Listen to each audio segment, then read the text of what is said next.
अस्सलाम वालेकुम। मिसकैरेज का क्विज़ है। Question number 1, patient recurrent miscarriage के साथ आया, ऑटोइम्यून डिजीज़ सस्पेक्ट कर रहे हैं, तो सबसे इम्पोर्टेंट क्या है? Obviously APLS antibodies. ठीक है। अच्छा, फिर दूसरा है PPH का केस है, अस्थमा की पेशेंट है, कोई मेडिसिन दी है जिसकी वजह से एग्रावेट हो गई है। इसमें जो है कौन सी ऐसी मेडिसिन है? अर्गेट है, सिंटो है, माइजो है, PG अल्फ़ा है या ट्रांसमीन है? सारी ही ख़राब करती हैं, लेकिन सबसे ज़्यादा ख़राब करती है PG2 अल्फ़ा। अर्गट भी नहीं करती इतनी ख़राब जितनी PG2 अल्फ़ा करती है। और ये एस्थमा का टोग है, एस्थमा की कोई गाइडलाइन तो है नहीं, वहाँ से उसका रेफरेंस है। 8 वीक्स में मिसकैरेज है, अब पेशेंट पेल लुकिंग है, हाउ यू विल मैनेज?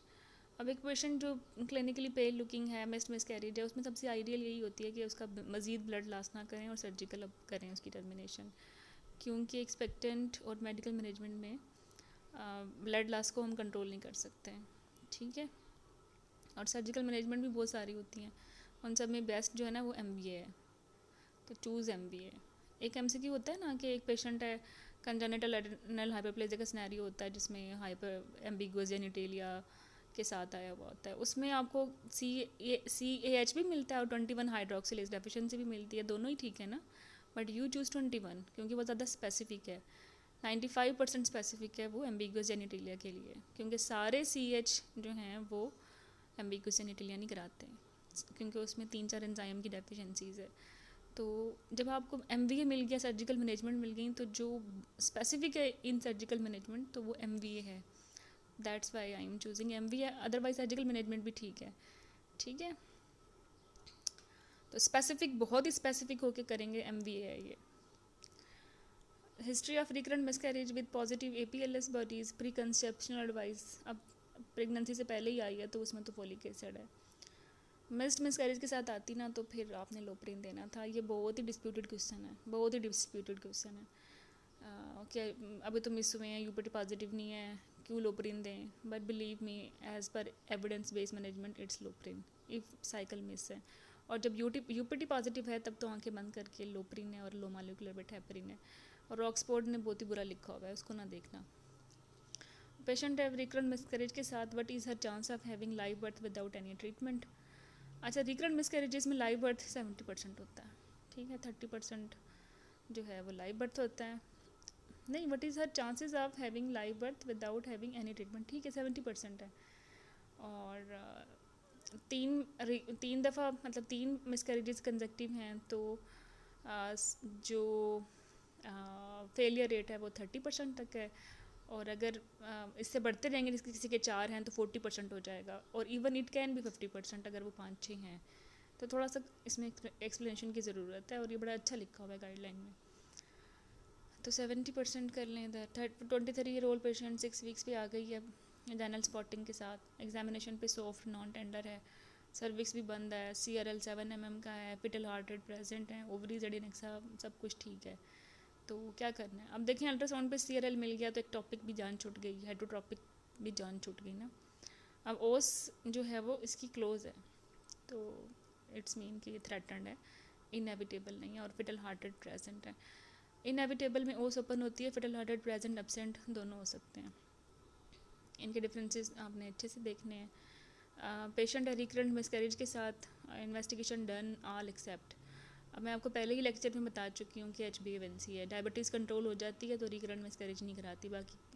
बाकी कुछ स्पेसिफिक ट्रांसलोकेशंस हैं, वो कैरियोटाइपिंग पे पिक होती हैं, वो रिकरेंट कराती हैं, APLS कराती है, थ्रोम्बोफिलियास कराते हैं। थ्रोम्बोफिलियास भी सारे नहीं कराते, फैक्टर 5 है, प्रोथ्रोम्बिन जीन म्यूटेशन है, और एक प्रोटीन है, सही, ये 3 ज़्यादा कॉमन है, बाकी नहीं इतने कराते हैं। तो ये पिक कैसे होते हैं? क्लॉटिंग स्क्रीन पे।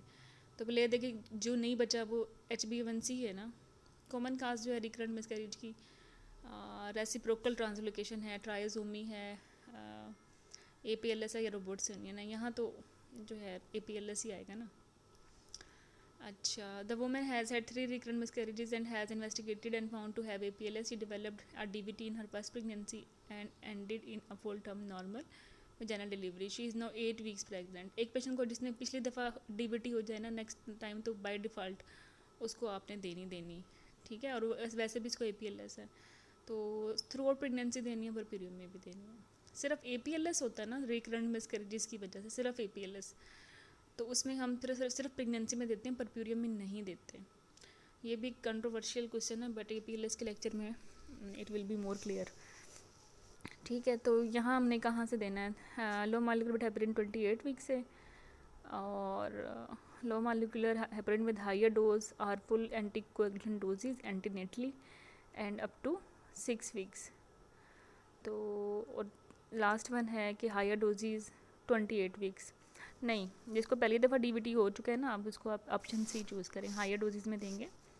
और APLS के बैकग्राउंड में DVT होता है ना, वो हाई रिस्क वो होता है थ्रोम्बोफीलिया, और APLS एक्वायर्ड थ्रोम्बोफीलिया, ये भी पूछ लेते हैं। ठीक है, तो इसमें आपने इसको थ्रू आउट प्रेगनेंसी और परप्यूरियम में 6 वीक्स तक देना है, C ऑप्शन।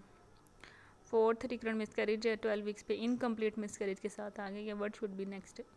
अब देखें इनकम्प्लीट में तो जो अप्रोप्रिएट ट्रीटमेंट होती है वो यही होती है कि वो खुद ही अबॉर्ट हो जाता है एक्सपेक्टेंट। ठीक है, लेकिन अब ये रिकरेंट मिसकैरेज भी है, अब इसमें आपने इन्वेस्टिगेट भी तो करना है ना। अब जहाँ भी आपको फिटल टिश्यूज़ चाहिए, आप उसमें मेडिकल और एक्सपेक्टेड मैनेजमेंट ऑफर नहीं करते, आप सर्जिकल करते हैं, वहीं से आपको टिश्यू मिलता है फीटस का। ठीक है, MVA में आ जाएगा, या जिस सर्जिकल कर रहे हो किसी भी तरीके से कर रहे हो, टिश्यू आपको तभी मिलेगा। तो इसमें आप फिर क्या करेंगे, इसमें आपने सर्जिकल अबॉर्शन करना है, और इसमें बच्चे के पहले भेजने हैं फीटल कैरियोटाइपिंग। अगर फीटल कैरियोटाइपिंग में अनबैलेंस्ड आता है तो फिर माँ बाप का होगा।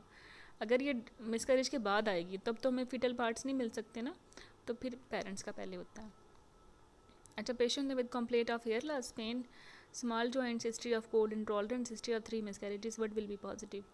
अब ये APLS का सिनेरियो है, बट के सेकेंडरी APLS का सिनेरियो है। सेकेंडरी APLS होता है विद ऑटोइम्यून डिजीज़, तो SLE के साथ ज़्यादा कॉमन होता है। SLE के लिए इसका ACR क्राइटेरिया होता है, उसमें ANA वो स्पेसिफिक है, तो हम ANA कराएंगे। ठीक है, क्योंकि जस्ट APLS से हम स्मॉल जॉइंट पेन और हेयर लॉस को एक्सप्लेन नहीं कर पाएंगे। ठीक है, तो यहाँ हमें ब्रॉड स्पेक्ट्रम में ANA चूज़ करना है। ठीक है, क्योंकि उसमें थायराइड एंड ऑटोइम्यून थायराइड भी पिक हो रहा है, सेकेंडरी APLS भी आ रहा है, और वो इस SLE में होता है। अच्छा, फिर ओबीज पेशेंट BP 140/100, फास्टिंग भी ज़्यादा है, रिकरेंट फर्स्ट ट्राइमेस्टर मिसकैरेज है, बेस्ट नेक्स्ट क्या है। अब देखिए एक पेशेंट जिसका फास्टिंग ज़्यादा है, जो हाइपरटेंसिव भी है, तो ये पूरा ऑटोइम्यून स्पेक्ट्रम है ना।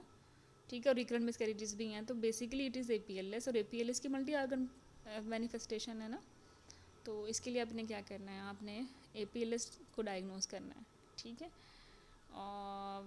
क्योंकि अगर आपको इसके अलावा कोई और भी ऑप्शन चूज़ करते हैं तो you can not pick cause of hypertension and diabetes and recurrent pregnancy losses.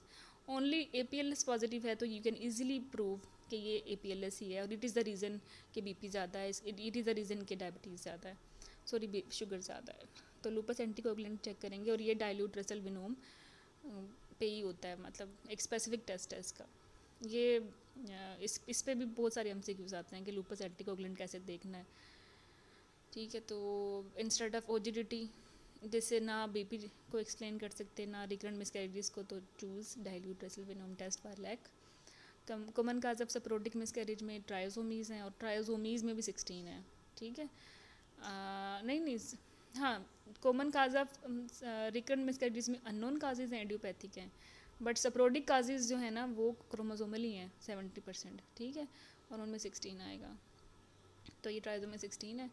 Fourth recurrent miscarriage है 12 वीक्स पे आ गई है, नेक्स्ट स्टेप हमने सर्जिकल करना है, ये हम पहले कर चुके हैं।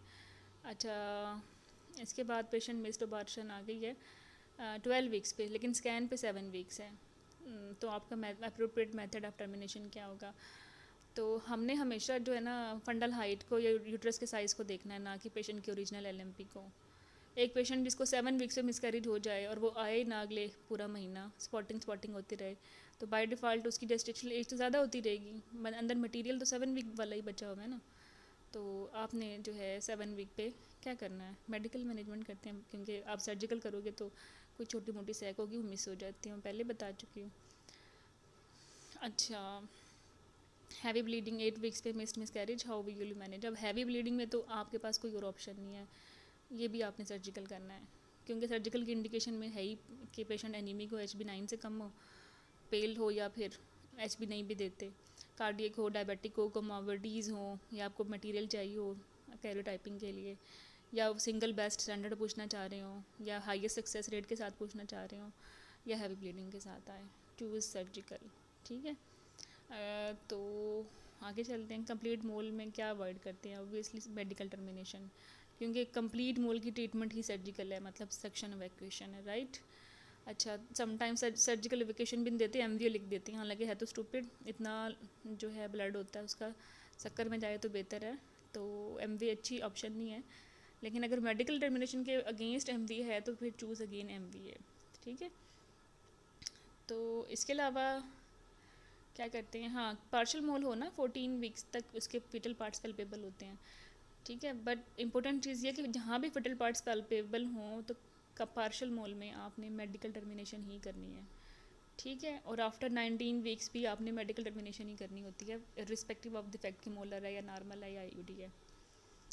अच्छा, फिर है which fibroid associated with repeated miscarriage? सब म्यूकोजल।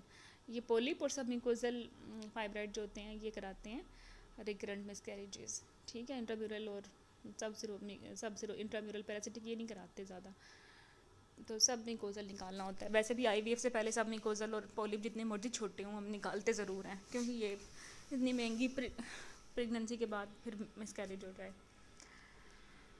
अच्छा, फिर इसके बाद फाइब्राइड का कौन सा साइज़ होता है जो एसिम्टोमेटिक भी होता है, निकालना होता है, वो 3 सेंटीमीटर या से ज़्यादा हो वो निकालना होता है। ये अलग से एक MCQ होता है।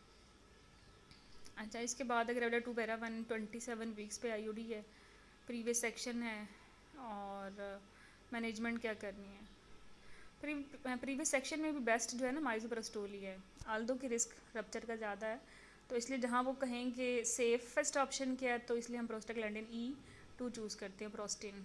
और अगर वो कहें कि IUD है और प्रीवियस 1 है तब क्या चूज़ करना है, तो गाइडलाइन कहती हैं यू गो फॉर माइज़ोप्रोस्टोल।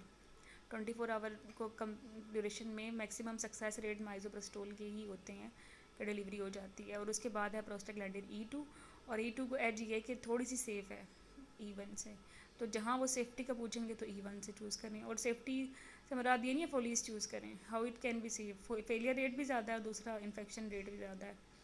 ठीक है। स्वीपिंग और ये सब चीज़ें तो रहने दें। Which congenital uterus causes maximum miscarriage? Obviously septate, 85% common भी सेप्टेट है और यही कराती है first trimester recurrent miscarriage maximum. तो ये हमारा क्विज था।